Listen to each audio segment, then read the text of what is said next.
outro assunto que inovação. eu queria abordar contigo. Não fui eu não tava lá, a culpa não é minha. Pois vamos colocar na tela quem disse que foi.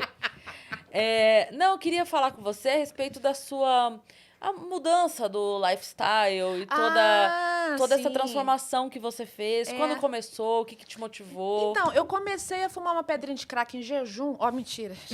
Mentira. Com limão. Com limãozinho. E água morna. E água morna. Essa minha mudança, né, do meu físico de role.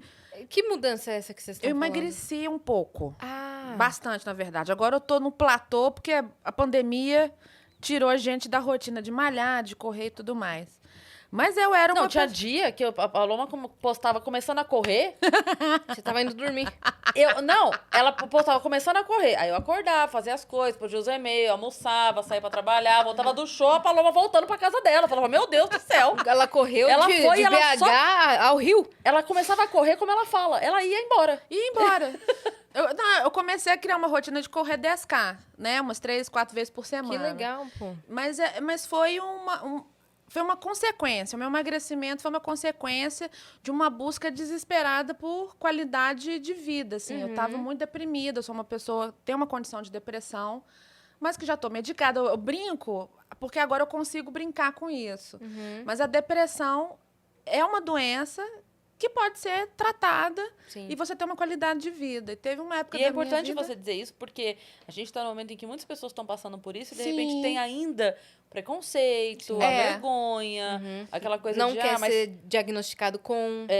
mas se eu pedir ajuda, vou ser zoado, vou me olhar feio, eu sou fraco, Sim. ou qualquer... Não vou querer tomar remédio. Qualquer bobagem limitadora que pode impedir uma pessoa de buscar ajuda. Então, é importante a gente dizer que é uma doença, porque, assim, cara, se você quebra o pé, você vai no médico, né? Se você pega uma bereba na mão, você vai no médico. Então, pelo amor de Deus, é uma doença, procure um médico e se trate, por favor. Não espere chegar, porque eu vi uma publicação outro dia falando muito assim, é sempre uma bobagem até que a pessoa... É sempre uma bobagem, tipo, depressão, bobagem. Até que acontece alguma coisa séria. Sim. Até que a pessoa tire a própria vida. Até que a pessoa... Aí, ai, meu Deus, como assim que eu não percebi? Sim, porque todos os sinais que ela deu, você tratou como bobagem. Sim. Você Falou ficou que é tratando como frescura, que é bobagem. preguiça. É isso. Sim. É isso. E as pessoas, quando não tem um caso na família ou não sofrem dessa condição, eventualmente falam, é frescura.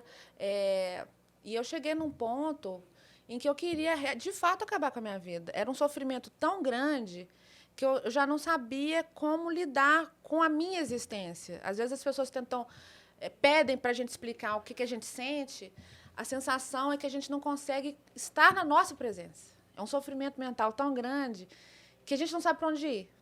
E aí, cheguei no ponto de me cortar, sabe? É muito sofrido. Hoje em dia, eu tenho uma tranquilidade para conversar sobre isso e sempre que as pessoas me perguntam, eu quero ajudar, quero conversar, dar o meu relato, porque tem muitas pessoas que acham que, não, eu consigo sair disso sozinha. E aí eu sempre tento criar uma referência. Você vai chegar para uma pessoa que tem diabetes e vai negar insulina para ela? Perfeito. Você acha que essa pessoa vai conseguir ter uma qualidade de vida sem insulina? Não vai. Sozinha ela vai... A depressão, eu não sou médica, eu só vou tentar dar uma referência do que acontece no cérebro da gente. É como se a gente não tivesse uma insulina. A gente precisa de um remedinho para conseguir equilibrar o nosso cérebro. Produção de hormônios, Produção de hormônio, né? Daqueles hormônios da felicidade, da alegria. Chega uma hora que isso zera. Você não tem mais isso. Você não consegue enxergar colorido. Chega num ponto que você só pensa em como parar esse sofrimento existencial. Você não quer existir. Então, quando você chega nesse ponto, você fala, ou eu peço ajuda e saio disso, ou então eu me deixo levar. Só que a gente não tem essa energia de pedir ajuda. A gente tem que construir uma energia, e com um pouquinho de energia que eu tinha, busquei ajuda profissional, fui para o psiquiatra. E não foi no primeiro, porque quando a gente tem um corpo gordo, geralmente os médicos falam, não, mas vamos emagrecer? Não, essa palpitação que você está tendo é porque você está com a pressão alta, porque você é gorda. Sendo que a palpitação, a pressão alta, quando você está numa condição de depressão, é o corpo falando. Sim. É a depressão batendo. Sim. Então, eu senti muito preconceito, eu não sabia mais como lidar, procurar um atendimento humanizado. Mas aí eu consegui um psiquiatra bom, comecei a tomar remédio. E aí veio o chamamento. Não, eu preciso mudar. Uhum. Isso foi consequência, né? O meu emagrecimento foi uma consequência, porque eu precisei mudar minha alimentação e muda, tá? A cabeça da gente muda. Porque o que você come é tão clichê, você é o que você come. Mas dependendo do que você come, você vai ajudar o seu cérebro a dar uma organizada. É. Você vai hidratar. Por exemplo, você vê que eu sou um camelo, tô sempre bebendo água. Sim. Porque quando você hidrata o cu, entendeu? O colágeno reage, sabe? E eu realmente tive que fazer essa mudança e o emagrecimento é uma consequência. Mas aí, já que, né, a consequência é você ficar com a chapa mais arrumada, né? Uhum. Vamos que vamos. Vai melhorando um Vai pouco melhorando, de tudo, né? é. Mas só o fato de você também ter uma rotina Sim. e uma constância de exercícios também te Sim. tirou daquele limbo que você tava, né? Até porque exercício físico ajuda muito mesmo. Muito, gente, mas ajuda num nível, assim, de você terminar uma corrida exausta, mas ao mesmo tempo dar um pico Sim. não sei, é serotonina que fala? Acho que é.